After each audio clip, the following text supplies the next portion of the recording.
Pro Boxing Fans here with Eddie Hearn. Eddie, we've just concluded the weigh-in of Katie Taylor, Karen Carabajal. Talk to me about that. All is looking great, Katie, on the scale. I think she looks better than ever. You know, I said to her on the scales, I said, I think you look in better condition than I've ever seen you. And I thought that going into the Serrano fight as well. So the danger in these fights is obviously you come off the Serrano fight, you're expected to deal with Carabajal comfortably. She raises her game. She's got the opportunity of a lifetime. But Katie Taylor's a consummate professional, so I expect her to look great. Hopefully we can tee up a fight with Amanda Serrano at Croke Park after. Brilliant card. Jordan Gill against Kiko Martinez, for me, the fight of the night. It's a true 50-50. Great opportunity for Jordan. Great female fight between Ellie Scottney and Mary Romero. Gary Cully against the unbeaten Frenchman as well is a great fight. Johnny Fisher's in a tough fight with about 2,000 crazy fans from Romford. Jordan Reynolds, John Hedges, Maisie Rose Courtney making a debut, and a really good domestic fight as well, a title fight between Thomas Whittaker-Hart and Ellison as well, and looking forward to a great show. Jordan Gill wins this fight, gets pushed up the IBF rankings in a very good position, but a lot of pressure on him. Yeah, and he deserves it. You know, I think over the years, Jordan's had so much bad luck that this is his opportunity really to go out and make the most of his not luck against Gurfey, because he earned it.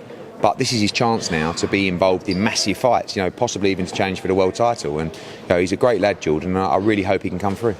Cool. I do want to sort of move on to other things everyone else is asking you, but sure. I do want to ask you about an interview that Frank Warren did yesterday with Umar IFL, and said that this is all smoke and mirrors, all Conor Benn's relinquishing his licence, you know, all this talk that's going on, it's a smoke and mirrors to what people are thinking is happening. What do you want to say in regards to that? Obviously Frank's going to say that. I mean, there's a lot of people who would love to see, you know, love to stick the knife in, and Frank Warren's obviously going to be top of that list. He wasn't involved in the process. All we can ever do is let the British Boxing Board of Control handle the entire process, which is what we did.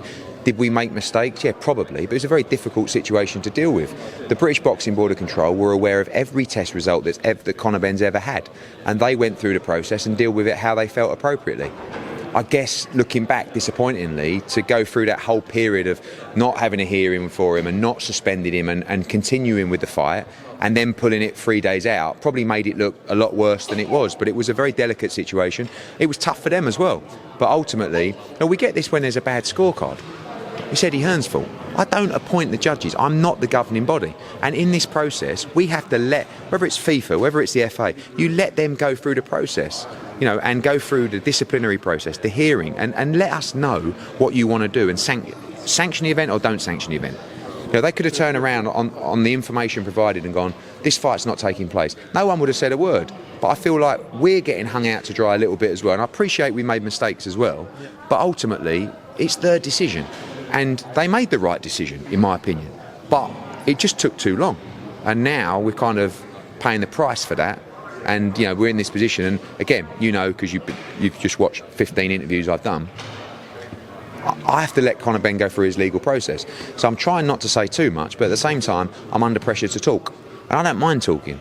But I have to let this kid now fight his fight, which is very, very important to him. It's going to be career defining for him. You know, he's either going to be reprieved or he's going to be banned. One of the two. The question that people are asking then is, it's not like he's failed one drug test, he's failed two at two different times though. So yeah. that's the thing they feel. But also, if you knew about the results and the science, you'd know that the two were related, right? And also, it's over to the British Boxing Board of Control. Because of the information they received from the test, they were left with a very difficult position. I don't think they'll mind me saying is that it was not perceived to be performance enhancing in any way because of the previous test, because of the levels. So all of a sudden you have an opponent that's comfortable with that position. It's now on the British Boxing Board of Control. And eventually, like I said, I think they made the right decision. But we're going through this process, we're looking at the science, we're in the laboratories, and none of it really made sense, and still it doesn't. But to the wider public, of course it makes sense, because they will just say he's guilty and sling him, you know, throw away the key. What if he's not guilty? You know, at least let that process play out. And, you know, people said now, oh, well, was those interviews he did yesterday, was that his excuse? No, there's so much to come out on this, so much. And it's going to take weeks and months. And he will not fight until it's resolved. You know, he could go and fight anywhere in the world. He won't. And we wouldn't be a part of it anyway. All the information's got to come out. He's got to go before a hearing. And the public have got to see that as well. Watching something from True Geordie a few weeks ago when this came out, and he said he feels like your professional reputation has been damaged with all of this. Do you feel like it has, and what do you want to say about them views? I mean, it's been damaged in the past. You know, you can only act how you feel is appropriate at the time. And the best way to act is to let the regulatory body handle it. Contractually, I can't terminate the fight. right? But if the British Boxing Board of Control don't sanction it, the fight is not happening. So we gave them the opportunity to do that. And it took a long time for them to make that decision. And again, I don't think it was the wrong decision. And it was a very difficult position for them to be in. But I feel like we're taking a lot of the hammer because of how long they took. As I said, if they would have wrote to us when that result came in and said, this fight cannot go ahead, we issue a press release, it's never talked about again. But it didn't play out like that. And again, the reason it was difficult for them is because there's a very good chance that he's innocent. I wanted a hearing.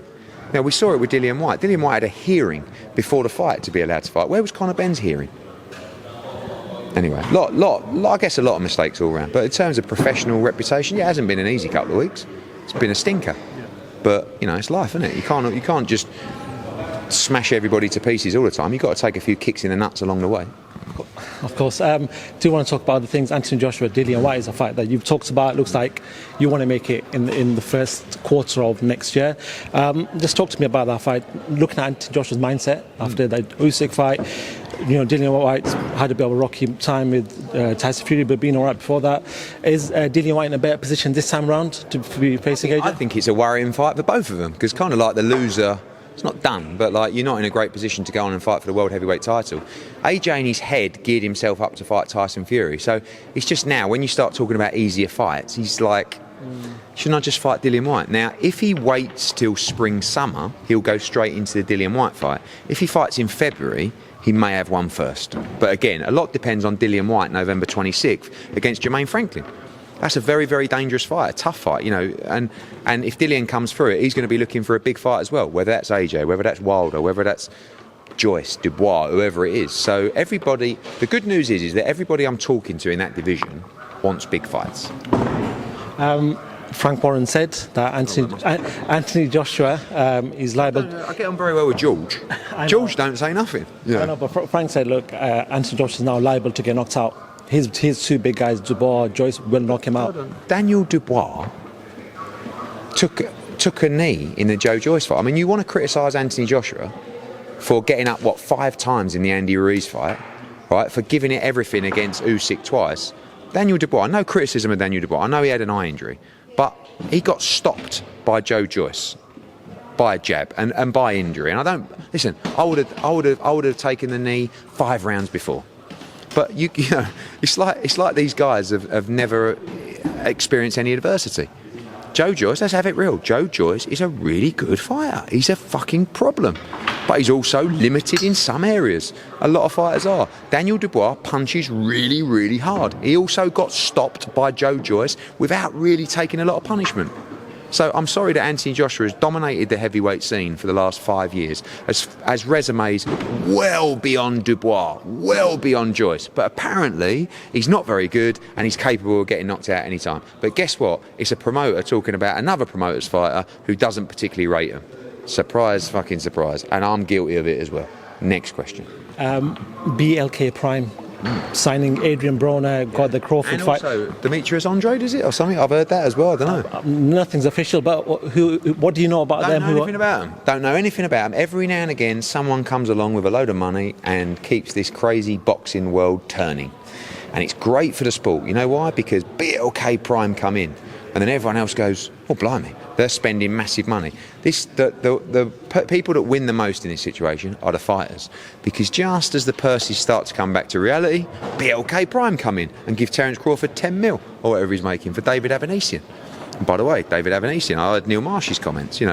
Oh, Eddie Hearn's talking badly about the Avanesian Terence Crawford fight. No, I'm just saying what everyone's saying. It's not a very good fight compared to Terence Crawford against Errol Spence. David Avanesian's a good fighter, but no one's interested in watching that fight, unfortunately. Just final one. Your good mate Carl Froch has been talked to William Hill, and somehow he's sort of talked about Jake Paul. Be fantastic. Carl Froch is one of those guys. He's always ready. Do you know what I mean? Carl Froch, I know he's not always everybody's cup of tea, but he's my cup of tea. And he's just always ready. He's a winner. Cool. Jake Paul will not be fighting Carl Froch. Eddie, thank you very much for talking to Pro Box fans. Thank you.